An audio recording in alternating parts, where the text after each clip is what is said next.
Hello बच्चों, कैसे हैं आप बच्चों। आज हम पढ़ेंगे क्लास 7th हिंदी वसंत के अंतर्गत चैप्टर नंबर 14 खान पान की बदलती तस्वीर। आप ध्यान दें बच्चों, हम आपको बताएंगे यहाँ पर पाठ का सारांश और पाठ से संबंधित प्रश्नों के उत्तर भी।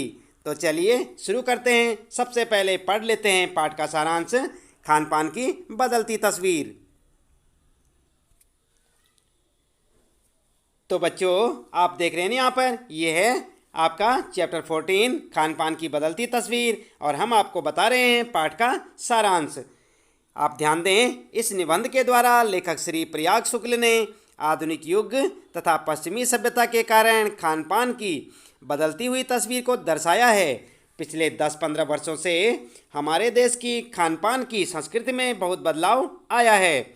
उन्होंने समूचे भारत को एकीकृत कर दिया है। दक्षिण भारतीय व्यंजन इडली, डोसा, सांभर उत्तर भारत में बड़े चाव से खाए जाते हैं। वहीं उत्तर भारतीय व्यंजन रोटी, दाल, साग देश के सभी भागों में मिलते हैं। फास्ट फूड यानी कि तुरंत भोजन का चलन सब जगह बढ़ चुका है। 2 मिनट नूडल्स के पैकेट बंद रूप से सभी लोग परिचित हो चुके हैं। अब स्थानीय व्यंजनों के साथ अन्य प्रदेशों के व्यंजन पकवान भी प्रायः हर क्षेत्र में उपलब्ध हैं।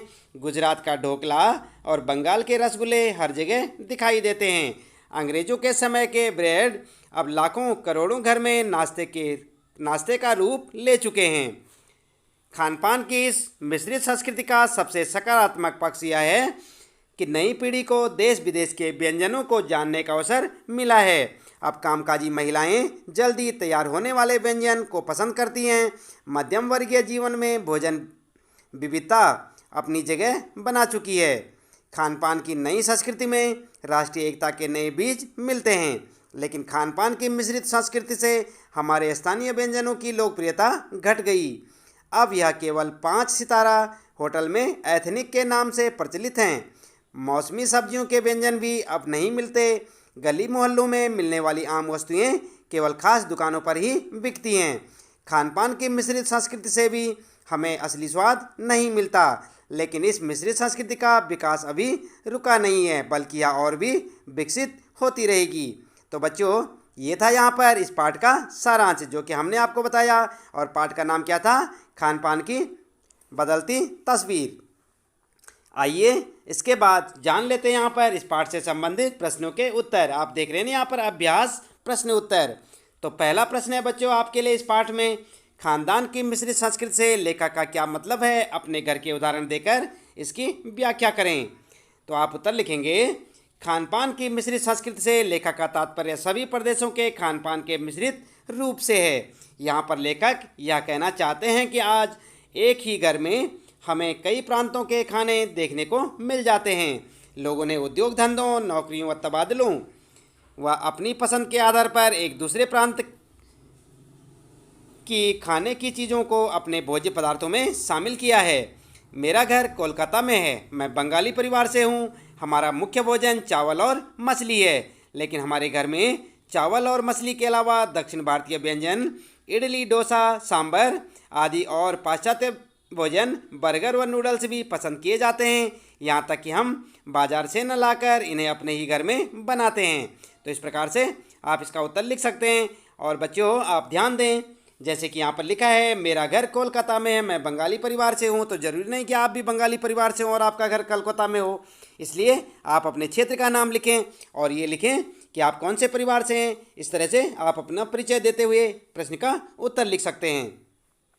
इसके बाद बच्चों आप ध्यान दें, यहाँ पर दूसरा प्रश्न है, खान पान में बदलाव के कौन से फ़ायदे हैं? फिर लेखक इस बदलाव को लेकर चिंतित क्यों है? तो यहाँ पर आप उत्तर क्या लिखेंगे? खान पान में बदलाव से निम्न फायदे हैं। नंबर 1, भिन्न प्रदेशों की संस्कृतियों को जानने और समझने का मौका मिलना। नंबर 2, राष्ट्रीय एकता को बढ़ावा मिलना। नंबर 3, अलग अलग प्रकार के भोजन खाने में मिलने के कारण खाने में रुचि बने रहना। नंबर 4, देश विदेश के व्यंजन मालूम होना। नंबर 5, गृहिणियों व कामकाजी महिलाओं को जल्दी तैयार होने वाले विविध व्यंजनों की विधियाँ उपलब्ध होना। तो इस प्रकार से आप इसका उत्तर लिख सकते हैं। छठवां लिख सकते हैं आप नंबर 6, स्वाद, स्वास्थ्य और सरसता के आधार पर भोजन का चयन कर पाना। और सातवां, समय की बचत होना, जैसे कि फास्ट फूड से समय की बचत होती है। तो इस प्रकार से बच्चों आगे लिखेंगे आप, खान पान में बदलाव आने से होने वाले फायदों के बावजूद लेखक इस बदलाव को लेकर चिंतित है, क्योंकि उसका मानना है कि आज खान पान की मिश्रित संस्कृति को अपनाने से नुकसान भी हो रहे हैं, जो निम्न प्रकार हैं। तो क्या नुकसान हो रहे हैं बच्चों? नुकसान हो रहे हैं, नंबर 1, स्थानीय व्यंजनों का चलन कम होता जा रहा है, जिससे नई पीढ़ी स्थानीय व्यंजनों के बारे में जानती ही नहीं। नंबर 2, खाद्य पदार्थों में शुद्धता की कमी होती जा रही है। और नंबर 3, कुछ व्यंजनों का स्वास्थ्य की दृष्टि से उचित न होना, यानी कि जो स्वास्थ्य पर कुप्रभाव डालते हैं। तो इस प्रकार से आप इस प्रश्न का उत्तर लिख सकते हैं। इसके बाद तीसरा प्रश्न है, यहाँ पर आप ध्यान दें बच्चों, खान पान के मामले में स्थानीयता का क्या अर्थ है? तो आप जानते हैं क्या अर्थ है? चलिए उत्तर देखते हैं। खान पान के मामले में स्थानीयता का क्या अर्थ है? उत्तर में आप लिखेंगे, खान पान के मामले में स्थानीयता का अर्थ है कि वे व्यंजन जो स्थानीय आधार पर बनते थे, जैसे मुंबई की पाव भाजी, दिल्ली के छोले कुलचे, मथुरा के पेड़े, आगरा के पेठे, नमकीन, तो कहीं किसी प्रदेश की जलेबियाँ, पूड़ी और कचौड़ी आदि स्थानीय व्यंजनों का अत्यधिक चलन था और अपना अलग महत्व भी था। खान पान की मिश्रित संस्कृति के आने के कारण अब लोगों को खाने पीने की व्यंजनों में इतने विकल्प मिल गए हैं कि अब स्थानीय व्यंजनों का प्रचलन धीरे धीरे कम होता जा रहा है। तो इस प्रकार से आप इसका उत्तर लिख सकते हैं। इसके बाद चौथा प्रश्न है बच्चों, ध्यान दें, घर में बातचीत करके पता कीजिए कि आपके घर में क्या चीज़ें पकती हैं और क्या चीज़ें बनी बनाई बाजार से आती हैं। इनमें से बाजार से आने वाली कौन सी चीज़ें आपके माँ पिताजी के बचपन में घर में बनती थी? तो इस प्रश्न का उत्तर आप क्या लिखेंगे? इस प्रकार से आप एक टेबल बनाएंगे, जैसे आप देख रहे हैं यहाँ पर ये टेबल बना हुआ है।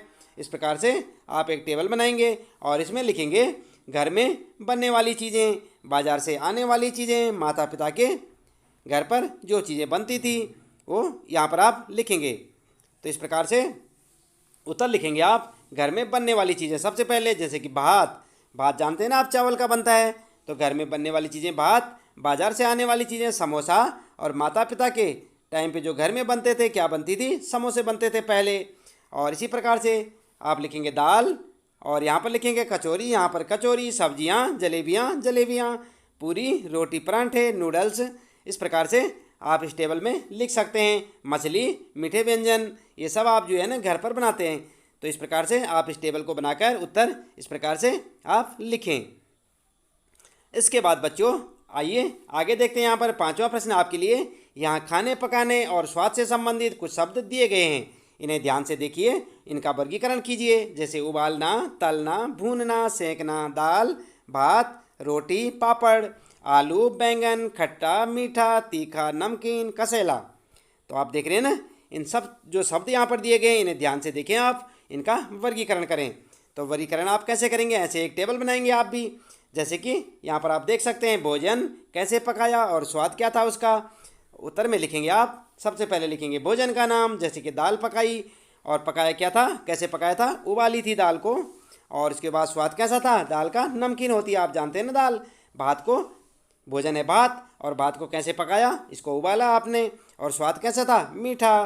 इसी प्रकार से रोटी आप लिखेंगे, और उसके बाद उसको सेका आपने, और कैसी हुई हो, मीठी। पापड़, सेंकना, नमकीन। आलू, उबालना, मीठा।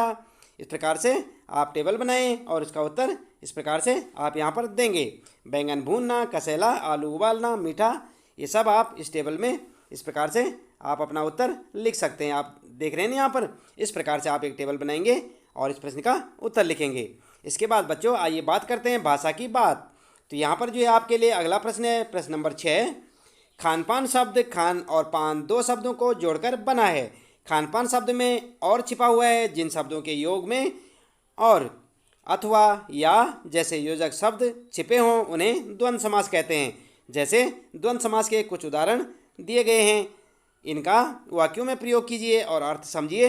जैसे कि आप देख रहे हैं यहाँ पर, सीना पिरोना, सीना और पिरोना कह सकते हैं आप, भला बुरा, भला और बुरा, चलना फिरना, चलना और फिरना, लंबा चौड़ा, लंबा और चौड़ा, कहा सुनी, कही और सुनी, घास फूस, घास और फूस। बच्चों आप ध्यान दें, उत्तर होगा आपका इस प्रकार से। आप जो एक टेबल बनाएं फिर से, और इसमें जो यहाँ पर शब्द लिखें और यहाँ पर उसका वाक्य में प्रयोग लिखें, और ध्यान दें ये सब क्या हैं, द्वंद्व समास के उदाहरण हैं। तो यहाँ पर जो है टेबल बनाएंगे, जैसे कि आपको दिख रहा है यहाँ पर, सीना पिरोना। आजकल सीना पिरोना कभी सभी को आना चाहिए। इस प्रकार आप वाक्य लिख सकते हैं। भला बुरा तुमने कमल को कल बहुत भला बुरा कह दिया। इसी प्रकार से चलना फिरना, जैसे कि वृद्ध होने के कारण नाना जी का चलना फिरना बंद हो गया। और इसी प्रकार से लंबा चौड़ा, इतना लंबा चौड़ा बिजली का बिल देखकर मैं हैरान हो गया। इस प्रकार से लिख सकते हैं आप। कहा सुनी, कहा सुनी में लिखेंगे घर में रोज़ की कहा सुनी अच्छी बात नहीं। और घास फूस में लिखेंगे आप गांव के घरों की छत पर छत घास फूस की होती है। तो इस प्रकार से आप इसका उत्तर लिख सकते हैं। तो ये था बच्चों यहाँ पर छठा प्रश्न, जो कि द्वंद्व समास का उदाहरण है, जहाँ पर बीच में एक दो शब्दों के बीच में और या आता है, जैसे सीना और पिरोना, भला और बुरा, चलना और फिरना। तो ऐसे शब्दों को जो है क्या कहते हैं, ये द्वंद्व समास के होते हैं। तो इस प्रकार से आपने देखा, ये था आपका चैप्टर नंबर 14 खान पान की बदलती तस्वीर। और हमने आपको बताया पाठ का सारांश और पाठ से संबंधित प्रश्नों के उत्तर भी। तो बच्चों उम्मीद है कि आपको ये पाठ का सारांश और प्रश्नों के उत्तर अच्छे से समझ आए होंगे। आप इन्हें बार बार देखें और प्रश्नों के उत्तर याद करें, ताकि आपको परीक्षा के समय किसी परेशानी का सामना ना करना पड़े। तो आज के लिए इतना काफ़ी है। अगला पाठ देखेंगे अगली वीडियो में। तब तक के लिए लेते हैं विदा। आपका दिन शुभ हो।